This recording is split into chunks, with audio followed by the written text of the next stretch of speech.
The HARP installation is a 35-acre facility that has over 160 antenna arrays all linked up together. It has a 3.6 million watt transmitter in which it shoots ELF, or extremely low frequency waves, into our ionosphere. According to the government, HARP is merely a research station studying the ionosphere and its effects on radio wave transmission. But according to a patent many believe is connected to the project, that's not the whole story. This patent has all sorts of military applications. It can be employed as an early warning device, and it says right here, it puts unprecedented amounts of power in the Earth's ionosphere. We're talking about a weapon. So it's very interesting that all throughout this patent, it's actually spelled out in black and white the actual uses for this to be some type of weather modification. Controlling the weather to controlling people's minds, HARP has been blamed by its detractors for affecting the environment in both devious and detrimental ways. With weather manipulation, you can turn a cloudy day into a sunny day, you can turn a sunny day into a rainy day, even create a tornado out in the middle of nowhere if you really wanted to. It also says right here, you open up holes in the atmosphere.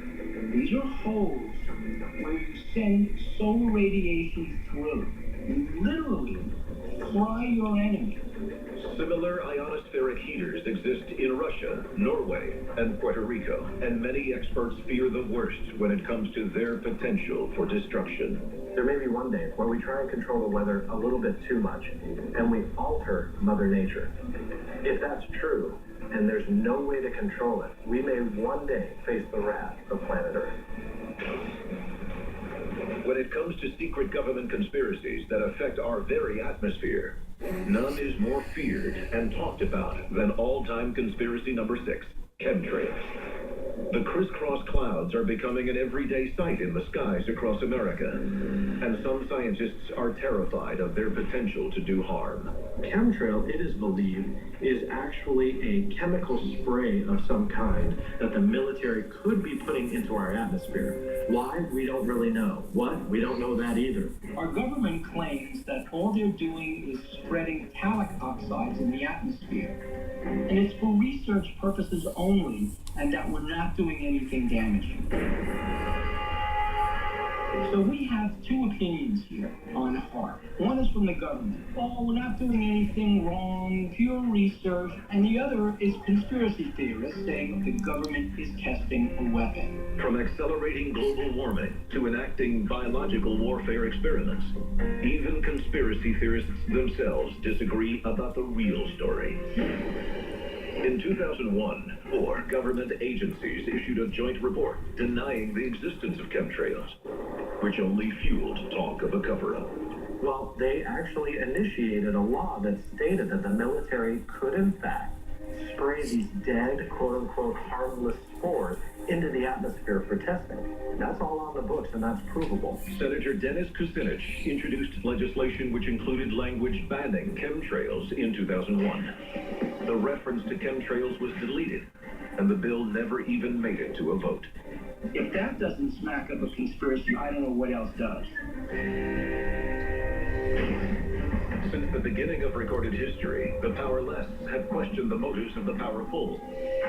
Which brings us to all-time conspiracy number 5, the New World Order. I hereby declare this to be an unlawful assembly. We have before us the opportunity to forge a new world order. Secret societies made up of the rich and powerful from around the globe have long been accused of having a planet-wide hidden agenda to control the world. One of the most frequently mentioned groups is the Freemasons. When the stone was laid for the Capitol building, George Washington was there, and he was in full Masonic garb. So the Masonic influence was there, but how deep it went, that's a big question. The symbols of this secret society are on our money and our monuments.